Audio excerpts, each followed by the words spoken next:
Chapter 25. The bed, the bed my daughter and I slept in had satin sheets that caressed the skin. Chiwanyuso kept sliding down them, excited by the smooth, luxuriant comfort.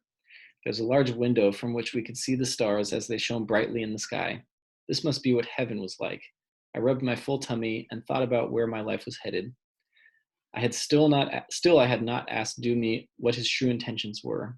I was afraid that he would turn around and say that this was some sort of practical joke. I also wondered what his mother meant when she said that I had cured him. Perhaps he had suffered a broken heart that I knew nothing about. It took me a long time to fall asleep. I was woken early in the morning by the sound of birds. The rest of the family were still asleep, so I made my way downstairs. A maid was already cleaning. She must have started at 6 in the morning or thereabouts. Mangwanani, she greeted me with a heartwarming smile and asked if I would like some coffee. I asked for tea instead. What time do the family wake up? On Saturdays around 10 in the morning, sometimes later. Her voice sounded rural, so I asked where she was from. She told me that she was from Muzarabani and she had been brought here to work. Country girls made better maids because as they had no family and friends in the city, they would be tied to the house with a lower risk that they would get pregnant or run away. With this little twist of fate, I could have been the person working here, but now I was the one sleeping between satin sheets. I was not surprised to discover she earned no more than my own house girl who received the minimum gazetted by law. Would you like me to bathe your daughter when she wakes up? Please do. I went out and stood by the pool. I felt as if my life was rising with the sun. My shadow fell into the water, and I inhaled the morning air. If this is how the other 1/1000th live, then I wanted to be one of them. Fate was smiling down on me for a change. We had breakfast by the pool. Bacon, eggs, beans, and toast, a whole other meal again. The shortages obviously did not mean anything to the Nkubes. Chiwaniso was a picture of joy. She latched on to Mr. Nkube, who was only happy to play the role of the genial step-grandfather. She tickled his mustache, and he roared with laughter. Everyone wanted a piece of her except for Sandra, who did not have a maternal bone in her body. Children have some form of innate intuition, and Chiwaniso stayed right away from her. How are things at the salon? Mrs. Nkube asked. They're not too bad. I wasn't asking you. I was asking my Marora. It's like I don't exist anymore, Dumi said with a little chortle. It is just great. Once the renovations are done, it will be much better. Perhaps you'll come there and get your hair done. I already have my hairdresser who I've gone to for the last 20 years. Maybe if you started your own salon, I might be tempted to change. That's my dream.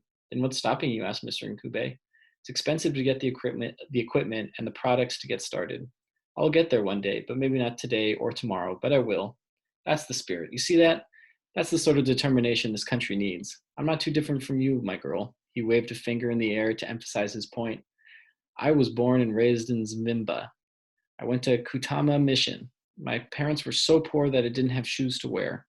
To pay my way through school, I worked for the missionaries in their gardens in the afternoons and during the holidays.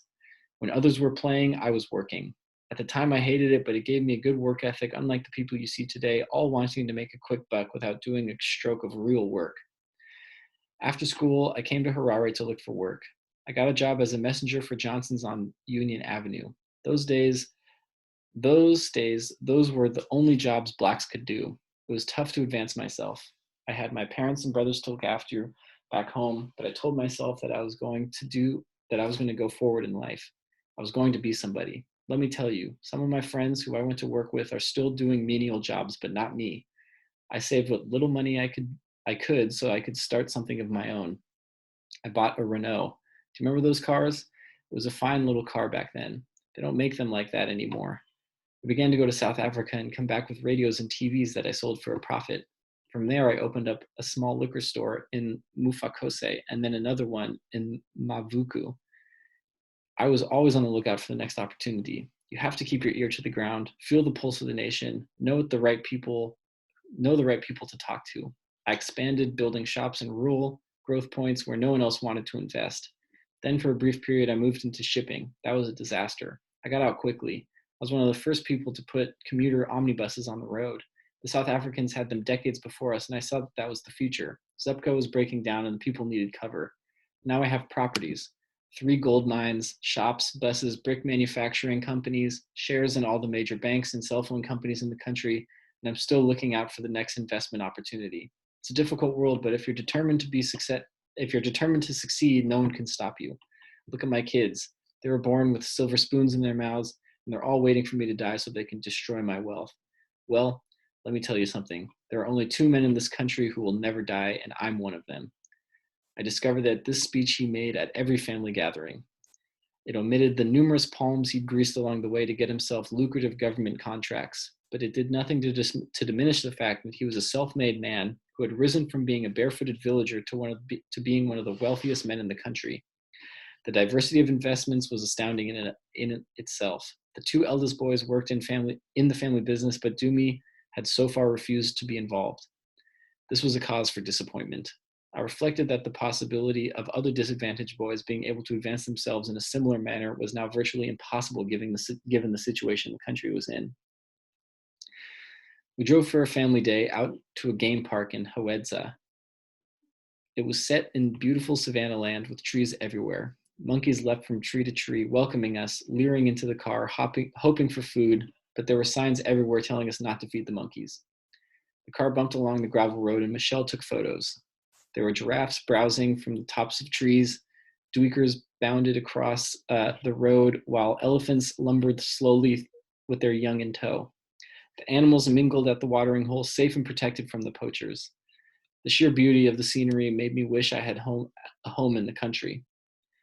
We reached the main site where the managers and had thatched lodges for paying guests. Smiling staff in green uniforms brought us refreshments to quench our throats. They have black rhinos here too. There are very few of them left in the world, Dumi told Chiwaniso. Our teacher taught us to draw a rhino. I have a special treat just for you. Her eyes lit up as she clasped her hands in anticipation. He led her by the hand to a waiting ranger who took her toward an enclosure where they had a baby black rhino. This is our newest baby rhino. Her name is Tsitsi, the ranger said. Tsitsi, Chiwaniso repeated, stroking the little rhino's ears.